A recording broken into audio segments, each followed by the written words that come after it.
কেন আমাদের মেছো বিড়ালটা রক্ষা দরকার, এটা কেবল মেছো বিড়ালের অবস্থান থেকে বা তার প্রাণের অধিকার থেকে আমি বলবো না, আমাদের নিজেদের জন্য এটা দরকার।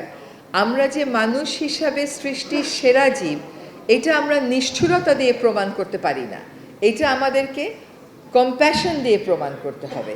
এবং আল্লাহ তাআলা যে কোনো কিছু বা সৃষ্টিকর্তা যে কোনো কিছুই অপ্রয়োজনীয় সৃষ্টি করেননি, এটা আমরা সকলেই যার যার ধর্মগ্রন্থে পড়েছি। একটা হাঁস খেয়ে ফেললো বা একটা মুরগি খেয়ে ফেললো, এই জন্য একটা প্রাণ হত্যা করা যায় না। আপনারা শুনেছেন যে এই মেছো বিড়াল, it is very Majestic. Or movement যদি দেখেন, একটা অন্যরকম সৌন্দর্য এর মধ্যে আছে। এটা আমাদের দেশে এই হারে মেরে ফেলা চলতে থাকলে এই প্রাণীটি, নিরীহ প্রাণীটি, সে বিলুপ্ত হয়ে যাওয়ার শঙ্কার মধ্যে পড়ে যাবে। কাজে এদেশের প্রতিটি মানুষের দায়িত্ব, প্রতিটি নাগরিকের আমাদের দায়িত্ব এই প্রাণীটিকে আমাদের রক্ষা করা। আপনারা যারা এই প্রতিযোগিতায় অংশগ্রহণ করেছেন, আপনাদের সকলকে অভিনন্দন জানাচ্ছি। বেশি করে অভিনন্দন জানাচ্ছি আজকে যারা বিজয়ী হয়েছেন তাদেরকে। সরকারি সকল প্রতিষ্ঠানেরই কাজ গতিশীল হবে যখন সরকার তার কাজে ওই সংক্রান্ত আগ্রহী ব্যক্তিদেরকে সম্পৃক্ত করবে।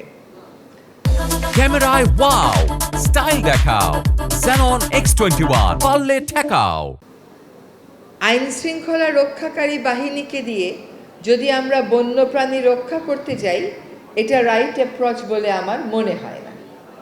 তারা অপরাধটার বিচার করবে, কিন্তু সত্যিকার অর্থে যাদের বন্যপ্রাণী নিয়ে প্যাশন আছে, তাদেরকে আমাদের কাজগুলোতে আমরা যত বেশি সম্পৃক্ত করব, তত কিন্তু আমরা আমাদের যে ভিজিবিলিটি, যে বন বিভাগ বলে একটা কিছু আছে, এইটা মানুষের কাছে পৌঁছে যাবে। আমার গণমাধ্যম কর্মীদের উদ্দেশ্যে বলছি যে এইবার এই মেছো বিড়াল দিবস উপলক্ষে আমরা সকল জেলার ডিসিদের সাথে জুম মিটিং করেছি। তাদেরকে প্রয়োজনীয় নির্দেশনা দেয়া হয়েছে এবং প্রায় প্রতিটি জেলাতেই আজকে ডিসি মহোদয়রা এই মেছো বিড়াল রক্ষার জন্য জনসচেতনতা এবং জনসংযোগ কার্যক্রম করছেন। আমার মনে হয় না যে এটা অতীতে আর কখনো হয়েছে বলে। কেন আমাদের মেছো বিড়ালটা রক্ষা দরকার, এটা কেবল মেছো বিড়ালের অবস্থান থেকে বা তার প্রাণের অধিকার থেকে আমি বলবো না, আমাদের নিজেদের জন্য এটা দরকার। আমরা যে মানুষ হিসাবে সৃষ্টির সেরা জীব, এটা আমরা নিষ্ঠুরতা দিয়ে প্রমাণ করতে পারি না, এটা আমাদেরকে কম্প্যাশন দিয়ে প্রমাণ করতে হবে।